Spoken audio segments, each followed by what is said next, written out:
आज हम पढ़ेंगे मुगल साम्राज्य के पतन के कारण। बाबर ने जिस मुगल साम्राज्य की स्थापना की थी वह अकबर के काल तक अपनी पराकाष्ठा पर पहुंच गया। चारों तरफ समृद्धि थी। जहांगीर ने उस साम्राज्य को वैभवपूर्ण बनाया और शाहजहां ने उसे ऐश्वर्य प्रदान किया। इस विपुल और अपार ऐश्वर्य ने विदेशी यात्रियों की आंखों को भी चकाचौंध कर दिया था, जो हम तत्कालीन विदेशी यात्रियों के विवरण में पढ़ते हैं। लेकिन इस वैभव और ऐश्वर्य में घुन लग चुके थे जो साम्राज्य की नींव को खोखला कर रहे थे। अतः औरंगजेब के शासनकाल में यह वैभव और ऐश्वर्य धूमिल पड़ने लगा था और औरंगजेब की नीतियों से तो ये स्पष्ट हो गया कि अब मुगल साम्राज्य का अंत निकट आ गया है। इसलिए कुछ विद्वान औरंगजेब को मुगल साम्राज्य के लिए पतन के लिए उत्तरदायी मानते हैं। औरंगजेब के उत्तरदायित्व को सिद्ध करते हुए वो निम्न कारण बताते हैं। पहला कारण यह था कि औरंगजेब की धर्मांधता। औरंगजेब कट्टर सुन्नी और धर्मांध शासक था। वह अपने आप को केवल मुस्लिम जो नागरिक थे उन्हीं का बादशाह मानता था। फलस्वरूप उसने देश में कुरान द्वारा निर्देशित नियम बनाए और लोगों को इन नियमों का पालन करने के लिए बाध्य किया। भारत को इस्लामी राज्य में परिवर्तित करने की प्रबल इच्छा के कारण उसने गैर मुसलमानों को इस्लाम धर्म में दीक्षित कराने का एक सुनियोजित अभियान छेड़ दिया। दूसरी ओर देश की गैर मुस्लिम प्रजा अपने धर्म और संस्कृति को बनाए रखने के लिए दृढ़ संकल्प थी। अतः दोनों के पारस्परिक विरोध हुआ। औरंगजेब ने इस बात पर कभी ध्यान नहीं दिया कि अपनी इस धर्मांध नीति के क्या परिणाम होंगे। उसके धर्मांधता ने समस्त हिंदू जाति को क्रुद्ध कर दिया, जिसमें जाट, सतनामी, सिख, मराठा आदि थे जिन्होंने विद्रोह कर दिया था उसके काल में, और समस्त साम्राज्य विद्रोहों की आग में झुलसने लगा। उसकी धर्मांध नीति ने स्वामी भक्त राजपूतों को, जो मुगल साम्राज्य के आधार स्तंभ थे, क्रुद्ध कर साम्राज्य के आधार स्तंभ को ही गिरा दिया। उसका विनाश तो उसी समय आरंभ हो गया था जबकि उसने मारवाड़ के स्वामी भक्त वीर राठौड़ों से संघर्ष मोल लिया, हिंदू मंदिरों को ध्वस्त कर वहां की देव मूर्तियों को अपमानजनक ढंग से नष्ट करवाया और हिंदुओं पर जजिया कर लगाकर साम्राज्य के जो विनाश थी उसकी पुष्टि कर दी। उसने शिया मुसलमानों को भी नष्ट करने का प्रयास किया। फलस्वरूप देश की न केवल हिंदू प्रजा बल्कि शिया मुसलमान भी उसके कट्टर शत्रु बन चुके थे। दूसरा था औरंगजेब की शंकालु प्रवृत्ति। अपनी शंकालु प्रवृत्ति के कारण औरंगजेब शासन व्यवस्था जो थी उसे अत्यधिक केंद्रित रखता था और सारे अधिकार अपने हाथ में रखता था। सम्राट अपने पुत्रों को प्रशासन के कार्य में शिक्षित कर उन्हें शासन व्यवस्था का दायित्व सौंप सकता था, लेकिन उसे सदैव यह भय बना रहता था कि उसके पुत्र उसे बंदी बनाकर साम्राज्य पर अधिकार नहीं कर ले, जैसा उसने किया था, क्योंकि स्वयं औरंगजेब ने अपने पिता को बंदी बनाया और साम्राज्य पर अधिकार किया था। अपनी इसी शंकालु प्रवृत्ति के कारण उसने अपने पुत्रों को न केवल प्रशासन से दूर रखा बल्कि उनके पीछे गुप्तचर भी लगवा रखे थे। इसका परिणाम यह निकला कि उसके पुत्र आदेशों व नीतियों का विरोध करने को तत्पर रहते थे। इतना ही नहीं, उसके पुत्र उसके विरुद्ध षड्यंत्र और विद्रोह करने को इच्छुक थे। शहजादा अकबर इस प्रवृत्ति से नाराज होकर राजपूतों से जा मिला था और उसके विरुद्ध विद्रोह का झंडा खड़ा कर दिया था। अपनी शंकालु प्रवृत्ति के कारण ही वह अपना कोई योग्य उत्तराधिकारी भी तैयार नहीं कर सका। औरंगजेब अपने मंत्रियों, अधिकारियों वह सेनापतियों को भी शंका की दृष्टि से देखता था, इसलिए राज्य के छोटे से छोटे काम भी वह स्वयं करने का प्रयत्न करता था। फलतः उसके मंत्री और अधिकारी मात्र क्लर्क बन के रह गए थे और सेनापति घोर संकट के समय भी असहाय होकर सम्राट के आदेशों के लिए मुंह ताकता रहता था। इससे प्रशासन में दायित्व की भावना ही समाप्त हो गई। अतः जब तक सम्राट में शारीरिक और मानसिक योग्यता रही, साम्राज्य को नियंत्रित रखा उसने, किंतु उसके वृद्धावस्था और मृत्यु के बाद जो साम्राज्य था वो छिन्न भिन्न हो गया। तीसरा कारण है औरंगजेब के प्रशासन में दोष। औरंगजेब ने अत्यंत ही एक तंत्रीय शासन व्यवस्था लागू कर दी थी। ऐसी शासन व्यवस्था की सफलता सम्राट की शक्ति एवं योग्यता पर निर्भर करती है। जब तक औरंगजेब में शारीरिक योग्यता बनी रही, प्रशासन का काम ठीक ठाक चलता रहा। वृद्धावस्था में भी वह दरबार में उपस्थित होकर प्रशासन का कार्य करने का प्रयत्न करता रहा, लेकिन उस समय ऐसा लगने लगा कि अब सम्राट का वृद्ध जर्जर शरीर सदा के लिए अवकाश मांग रहा है। उस समय सर्वत्र साम्राज्य में अनुभव किया गया कि प्रशासन की बागडोर उसके हाथ से निकली जा रही है। इसके अतिरिक्त उसके विचारों में धार्मिक पक्षपात का रंग चढ़ा होने के कारण उसके निर्णय जो थे वो सदा दोषपूर्ण रहते थे। ऐसी स्थिति में प्रशासन में बढ़ते हुए भ्रष्टाचार ने साम्राज्य का खोखलापन सामने ला दिया। मासीर आलमगीरी में हमें ऐसे सैकड़ों उदाहरण मिलते हैं कि औरंगजेब के शासन के छोटे बड़े सभी अधिकारी भ्रष्ट आचरण से धन कमाते थे। इतना ही नहीं, स्वयं सम्राट बड़ी बड़ी रकमें अथवा भेंट ग्रहण कर अपने अधिकारियों को इच्छित स्थानों पर तबादले करता था। इस प्रकार प्रशासन में कोई भी व्यक्ति भ्रष्टाचार से मुक्त नहीं था। ऐसे प्रशासन की सफलता ही संदिग्ध थी, तो उसका विनाश होना ही था। चौथा है औरंगजेब की दक्षिण नीति, जो उसके लिए नासूर बनी थी। औरंगजेब की दक्षिण नीति न केवल साम्राज्य बल्कि स्वयं उसके लिए भी विनाशकारी सिद्ध हुई। दक्षिण भारत में मुख्यतः तीन शक्तियां थी, बीजापुर, गोलकोंडा और मराठा। ये तीनों शक्तियां पारस्परिक संघर्षरत रहने के कारण न तो मुगलों से लड़ने का साहस जुटा पा रही थी और न ही इसके लिए उन्हें समय था। फलस्वरूप दक्षिण में शक्ति संतुलन बना हुआ था, लेकिन औरंगजेब ने इस शक्ति संतुलन को नष्ट कर दिया। उसने बीजापुर और गोलकुंडा को मात्र इसलिए नष्ट कर दिया क्योंकि वे शिया राज्य थे, इसलिए औरंगजेब की दृष्टि में अपराधी थे। जब बीजापुर और गोलकुंडा के राज्य समाप्त हो गए तब उसकी सीधी टक्कर जो थी मराठों से होने लगी। औरंगजेब ने नवोदित मराठा शक्ति को नष्ट करने का प्रयास किया और उसके लिए अपना सब कुछ लुटा दिया, लेकिन वह मराठा शक्ति को दबा नहीं सका, बल्कि उसने मराठों को एक राष्ट्र के रूप में संगठित ही कर दिया। अंतिम 25 वर्ष तक वह दक्षिण के युद्धों में ही व्यतीत किए। फलस्वरूप बड़े बड़े अधिकारी भी दक्षिण पहुंच गए और केंद्रीय शासन की दूसरी श्रेणी के लोगों के जो थे उनके हाथों में आ गया, जिसमें प्रशासनिक क्षमता नाम मात्र की भी नहीं थी। फलस्वरूप प्रशासन में अराजकता के साथ साथ उत्तर भारत में अनेक विद्रोह उठ खड़े हुए। दक्षिण में लंबे युद्ध के कारण साम्राज्य का जो राजकोष था वो भी रिक्त हो गया। वस्तुतः दक्षिण औरंगजेब के लिए ऐसा विषैला फोड़ा सिद्ध हुआ जिसने उसका सर्वनाश कर दिया। दक्षिण के निरंतर युद्धों के कारण लंबे समय तक उत्तर भारत में वो अनुपस्थित रहा, जिससे जो केंद्रीय सत्ता थी वो कमजोर हुई और सारे साम्राज्य की शासन व्यवस्था का अस्त व्यस्त हो गई, बिखर गई। ऐसे साम्राज्य के स्थायित्व की तो कल्पना भी नहीं की जा सकती। औरंगजेब ने करों में भी वृद्धि की थी। अकबर के समय जो कर निर्धारण का तरीका था औरंगजेब ने उसे बंद कर दिया। औरंगजेब के पूर्व सरकार की देखरेख में सरकारी अधिकारी लगान वसूल करते थे, किंतु औरंगजेब ने ठेकेदारी प्रथा को बढ़ावा दिया और किसानों में से लगान वसूल करने का ठेका दिया, जो मनमानी दर से किसानों से लगान वसूल करते थे। फलस्वरूप लाखों किसानों की दशा बिगड़ गई। निरंतर युद्धों के कारण कृषि व्यापार नष्ट प्राय थे। अकाल महामारी आदि के कारण तो स्थिति ने विकराल रूप धारण कर लिया। चूंकि युद्धों में अत्यधिक जनधन की हानि उठानी पड़ी, अतः इस क्षति की पूर्ति के लिए उसने किसानों व जनसाधारण पर कर का भार बढ़ा दिया। तत्कालिक परिस्थितियों में साधारण कर वसूली भी बड़ी कठिनाई से हो रही थी, और जब करों में वृद्धि हो गई तो सर्वत्र साम्राज्य में असंतोष और विद्रोह भड़क उठा। स्वयं औरंगजेब ऐसी स्थिति देखकर कहा करता था कि उसकी मृत्यु के बाद कैसा प्रलय आएगा।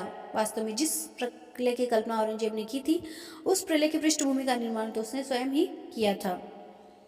इसके अलावा कुछ अन्य त्रुटियां भी औरंगजेब ने की थी। यद्यपि औरंगजेब बड़ा विद्वान और बुद्धिमान शासक था, लेकिन चालाकी और मक्कारी भी उसमें कूट कूट के भरी हुई थी। अपने लक्ष्य को प्राप्त करने के लिए वह निम्नतम साधन अपनाने में भी नहीं चूकता था। षड्यंत्र और चालाकी से शत्रु को जीतना उसका स्वभाव था, जिसमें वह पारंगत था। अपने इस स्वभाव के कारण उसने अनेक पदाधिकारियों को अपना शत्रु बना लिया। उसने शियाओं, विशेषकर इस्लामी और दाऊदी बोरों पर भीषण अत्याचार किए और उनके उद्देश्यों व रीति रिवाजों को नष्ट कर दिया। शाही नौकरियों में भी उसने पक्षपात किया। औरंगजेब की सबसे बड़ी गलती यह थी कि उसने राजपूतों को शत्रु बनाकर उनकी सहानुभूति खो दी, जबकि साम्राज्य को उनकी सेवाओं की बड़ी आवश्यकता थी। उसने ये मानकर भी गलती की कि राजनीतिक, सैनिक, धार्मिक शासन प्रबंध की कुशलता से राज्य सफल हो जाता है, इसलिए उसने देश की सांस्कृतिक विधाओं को विकसित करने का कोई प्रयास नहीं किया। उसके अनुसार ये आवश्यक नहीं थी। यहाँ की ललित कलाओं की ओर ध्यान न देने से उसने भारतीय सभ्यता का पतन किया। वह तो एक दीर्घ शासनकाल से प्रजा के जीवन व संपत्ति की सुरक्षा का आश्वासन भी नहीं दिला सका। ऐसी व्यवस्था का अंत तो निश्चित था। औरंगजेब के अतिरिक्त अन्य कुछ कारण भी थे जिसने मुगल साम्राज्य के पतन को अवश्यंभावी बना दिया था। उपयुक्त कारणों से औरंगजेब को मुगल साम्राज्य के पतन के लिए उत्तरदायी ठहराया जाता है, लेकिन औरंगजेब तो केवल आंशिक उत्तरदायी था। वस्तुतः मुगल साम्राज्य के पतन के कुछ मौलिक कारण थे जो औरंगजेब के पूर्व भी विद्यमान थे, और कुछ नए कारण उसकी मृत्यु के बाद उत्पन्न हो गए थे। इसलिए केवल औरंगजेब को मुगल साम्राज्य के पतन के लिए उत्तरदायी नहीं माना जा सकता। मुगल साम्राज्य के पतन के लिए कुछ कारण जिम्मेदार थे, जिसमें पहला था मुगल सम्राट की दुर्बलताएं। मध्ययुगीन साम्राज्य मात्र सम्राटों की योग्यता पर टिका हुआ था। यदि सम्राट योग्य और चरित्रवान होता तो साम्राज्य को स्थायित्व प्राप्त होता था, किंतु औरंगजेब के उत्तराधिकारी न तो योग्य थे और न ही चरित्रवान। वे अब तलवार के स्थान पर स्त्री और शराब से अधिक लगाव रखते थे। औरंगजेब के उत्तराधिकारी बहादुर शाह प्रथम को तो लोग मस्त राजा ही कहा करते थे। जहां दार शाह अपनी प्रेयसी लाल कुंवर के प्रेम में ही डूबा रहता था। फर्रुख शेर के समान तो मुगल वंश में कोई डरपोक शासक ही हुआ ही नहीं। अहमद शाह और उसके उत्तराधिकारी जो भी थे वो भी निकम्मे थे। फलस्वरूप साम्राज्य की शक्ति स्वार्थी और षड्यंत्रकारी लोगों के हाथों में चली गई, जिन्होंने साम्राज्य का सर्वनाश कर दिया। मुगल सम्राटों ने अपने जीवन के आदर्श, यहाँ तक कि दीवानी व फौजदारी कानून अरब, बगदाद और काहिरा से आयात किए, जो भारतीय सिद्धांतों से भिन्न थे। अतः मुगल सम्राटों को लोकमत का समर्थन नहीं मिल सका और न उन्होंने इसके लिए कभी प्रयास भी किया। जन समर्थन होकर कोई भी सत्ता स्थायी नहीं रह सकती। इसके अतिरिक्त अकबर को छोड़कर सभी मुगल सम्राट जो थे वो धार्मिक रूप से कट्टर थे।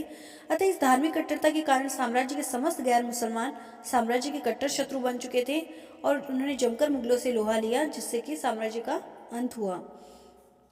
दूसरा था मुगल सामंतों का नैतिक पतन। जिस मुगल सम्राटों का नैतिक पतन हो चुका था, उसी प्रकार उनके सामंतों का भी नैतिक पतन हो चुका था। सामंतों में राजभक्ति, कर्तव्य परायणता लोप हो गई थी और वे स्वार्थी एवं विलासी हो गए थे। यदि कोई सामंत योग्य होता तो वह स्वार्थी भी होता और राज्य के प्रति वफादार नहीं होता। सेहतबंधु, अवध का सूबेदार सफदरजंग, दक्षिण का सूबेदार निजाम यद्यपि योग्य थे, किंतु वे अत्यधिक स्वार्थी भी थे और उन्होंने मुगल शासकों को केवल अपनी स्वार्थ सिद्धि का साधन बना लिया। सम्राट के साथ साथ सामंतों की विलासिता भी बढ़ गई। उनके रनिवासों में भी सुंदर स्त्रियों की भीड़ रहने लगी थी। वे युद्ध क्षेत्र में भी अपना रनिवास साथ रखने लगे और शराब के आदी हो गए। ऐसे सामंतों के युवक पुत्रों का दुष्चरित्र होना भी स्वाभाविक था। फलस्वरूप समस्त सामंतीय व्यवस्था का नैतिक पतन हो चुका था। सर जदुनाथ सरकार ने लिखा है कि कोई भी मुगल सामंत 1 या 2 पीढ़ियों से अधिक समय तक अपना महत्व बनाए नहीं रख सका। यदि किसी सामंत की वीरता के विषय में इतिहासकार के 3 पृष्ठ लिखे तो उसके पुत्र के कार्यों का वर्णन केवल 1 पृष्ठ में हुआ और उसके पौत्र का वर्णन केवल कुछ शब्दों में। उससे कोई उल्लेखनीय कार्य नहीं किया और समाप्त हो जाता। मुगल जो साम्राज्य था, उनकी शक्ति जो थी वो सामंतों की स्थिति पर भी निर्भर थी। जब सामंतों का पतन हो गया तो वो मुगल साम्राज्य के पतन के लिए भी उत्तरदायी हुए। इसके अलावा दोषपूर्ण सैनिक प्रणाली भी थी। मुगल सेना का मौलिक संगठन दोषपूर्ण था। उसकी अलग अलग टुकड़ियाँ अलग अलग मनसबदारों द्वारा भर्ती की जाती थी और वे ही उसी का देख रेख भी वही मनसबदार करते थे। सैनिकों को शाही खजाने से वेतन न मिलकर मनसबदारों द्वारा चुकाया जाता था, अतः सम्राट और सिपाही के बीच कोई सीधा संबंध नहीं था। सैनिक अपने मनसबदार को अपना सरदार मानते थे, अतः अपने मनसबदार के हितों के लिए शत्रु से घूस लेकर सम्राट से विश्वासघात करना साधारण बात थी। इससे मुगल सेना का नैतिक पतन हो गया। सम्राट की कोई सुदृढ़ सेना नहीं थी जिस पर वह अपना अधिकार रख सके। मनसबदारों की पारस्परिक ईर्ष्या के कारण वे कभी कभी 2/3 जीते हुए युद्ध को या घेरे को इसलिए सफल नहीं होने देते थे कि विजय का श्रेय किसी अन्य मनसबदार को प्राप्त हो जाएगा। सैनिक अपराधों तक को औरंगजेब माफ कर देता था, जिससे कि सेना में अनुशासन समाप्त हो गया। इसके अतिरिक्त मुगलों की बदलती हुई नवीन सैनिक प्रणाली के प्रति उदासीनता दिखाई दी। अकबर के काल में ही भारतीय तोपों की अपेक्षा पाश्चात्य तोपों का महत्व स्पष्ट हो गया था, क्योंकि पाश्चात्य तोपें हल्की होने के कारण बड़ी सरलता से एक स्थान से दूसरे स्थान पर ले जाई जा सकती थी, लेकिन मुगल शासक ऐसी तोपों को महत्व नहीं देते थे। मुगलों ने सामुद्रिक शक्ति की भी अवहेलना की, जिससे कि उन्होंने जहाजी बेड़े की तरफ ध्यान ही नहीं दिया। अतः आगे चलकर यूरोपीय शक्तियों ने सामुद्रिक युद्धों में मुगलों को करारी मात दी। पाश्चात्य हथियारों और नवीन युद्ध प्रणाली की अपेक्षा करने के कारण मुगलों के लिए घातक रहा। मुगलों की क्षीण आर्थिक स्थिति भी उनके पतन के लिए जिम्मेदार थी।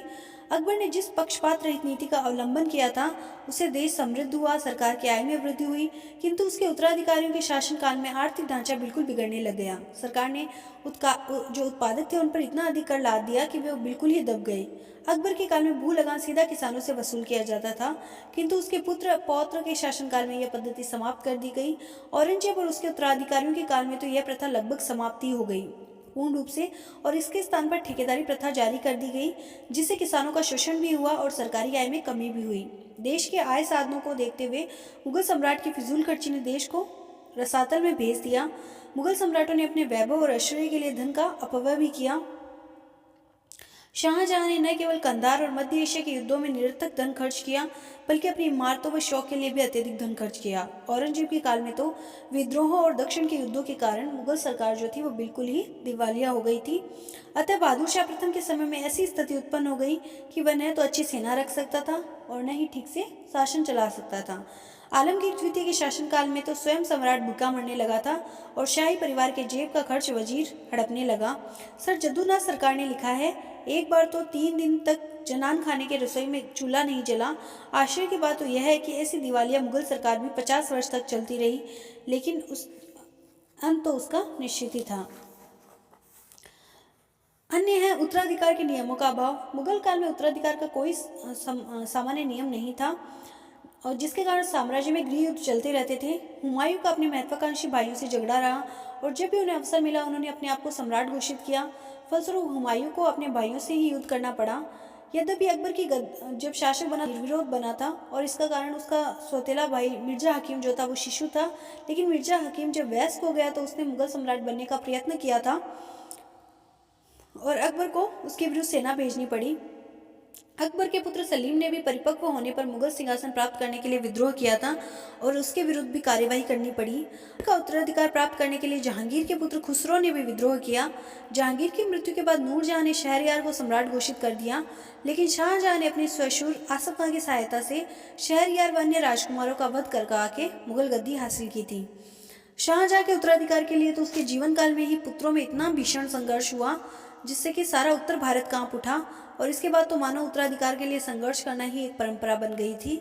मुगल काल में इन उत्तराधिकार संघर्षों ने न केवल साम्राज्य की शक्ति को क्षीण किया, बल्कि साम्राज्य की नींवों को ही खोखला कर दिया, जिस पर हल्का सा प्रहार ही उसे ध्वस्त कर सकता था। इसके अलावा मुगलों की आर्थिक और सामाजिक स्थिति भी उनके पतन के लिए जिम्मेदार थी। प्रोफेसर सतीश चंद्र की मान्यता है कि मध्यकालीन आर्थिक एवं सामाजिक स्थिति ही मुगलों के पतन का मूल कारण थी। अकबर के शासनकाल को छोड़कर मुगल सम्राट अपने केवल दो कर्तव्य समझते थे: देश के भीतर शांति और सुरक्षा, और बाह्य आक्रमणों से रक्षा करना और लगान वसूल करना। इस कारण देश में उद्योग धंधों और व्यापार के विकास की गति बहुत धीमी रही। दक्षिण के दीर्घकालीन युद्धों के कारण तो वाणिज्य, व्यापार और उद्योग बिल्कुल ही समाप्त हो गए और धीरे धीरे भारत विश्व के विकासशील देशों के पीछे रह गया। उद्योगों और व्यापार की अवनति के कारण देश की समृद्धि जो थी वो पतन की ओर अग्रसर हो गई, जिससे घूसखोरी और अत्याचार का बाजार गर्म हुआ। उच्च पदाधिकारी से लेकर छोटे से छोटा कर्मचारी रिश्वत लेने का आदी हो गया। इतना ही नहीं, स्वयं सम्राट घूसखोरी से अछूता नहीं रह सका। प्रत्येक वर्ग अपने निम्न वर्ग को दबाकर धन ऐंठने का प्रयास करता था। ऐसी स्थिति दीर्घकाल तक चलने वाली नहीं थी। मुगलों की सामाजिक स्थिति में जागीरदारी प्रथा मुख्य दोष था, जिन्होंने साम्राज्य के पतन में अपना योगदान दिया। जब शासक की शिथिलता के कारण सरकार लोगों के जान माल की सुरक्षा नहीं कर सकी, तब महत्वाकांक्षी सामंतों व प्रांतीय सूबेदारों ने इस दुर्बल व्यवस्था का लाभ उठाकर अपने स्वतंत्र राज्य स्थापित कर लिए। मुगल दरबार गुटबंदी और षड्यंत्रकारियों का अखाड़ा था और देश की गंभीर समस्याओं के प्रति उसके कोई रुचि नहीं थी। सभी लोग अपनी स्वार्थ सिद्धि और अपने गुट की शक्तिशाली बनाने हेतु विरोधी गुट के विरुद्ध सम्राट के कान भरते थे, असंतुष्ट सामंतों को भड़काते थे और विरोधी गुट पर सशस्त्र आक्रमण कर देते थे। इस व्यवस्था ने साम्राज्य की शक्ति को छिन्न भिन्न कर दिया। मुगल साम्राज्य के पतन के उपयुक्त कारणों के अतिरिक्त छोटे मोटे कारण तो अनेक थे, जैसे सुन्नी मुसलमानों को अधिक प्रोत्साहन देने के कारण शिया और सुन्नियों के झगड़े, साधारण जनता द्वारा मुगलों को विदेशी समझना और उन्हें सहयोग नहीं देना, सम्राट में एक सफल नेता की योग्यता का अभाव। इसके अतिरिक्त मुगल सरदार और मध्यम वर्ग की जनता की बुद्धि का दिवाला निकल चुका था। इसका कारण था मुगल शासनकाल में शिक्षा का सुप्रबंध नहीं किया गया। शिक्षा की उत्तम प्रणाली के अभाव में 18वीं शताब्दी तक मुगलों का कोई अच्छा राजनीतिक नेता ही नहीं हुआ। योग्य सम्राटों व राजनीतिक नेताओं के अभाव में साम्राज्य लड़खड़ाने लगा और फिर इस लड़खड़ाते साम्राज्य पर नादिर शाह और अहमद शाह अब्दाली के घातक प्रहार हुए, जिससे मुगलों की रही सही शक्ति भी नष्ट हो गई। 17वीं शताब्दी में अंग्रेज यहाँ व्यापार करने आए और 18वीं शताब्दी तक उन्होंने यहाँ अपने अनुकूल परिस्थितियाँ देखी और भारत में अपना साम्राज्य स्थापित करने की योजना बनाने लगे। शक्तिहीन मुगल सत्ता अंग्रेजों का सामना नहीं कर सकी, अतः मुगल साम्राज्य का सूर्य अस्त हो गया।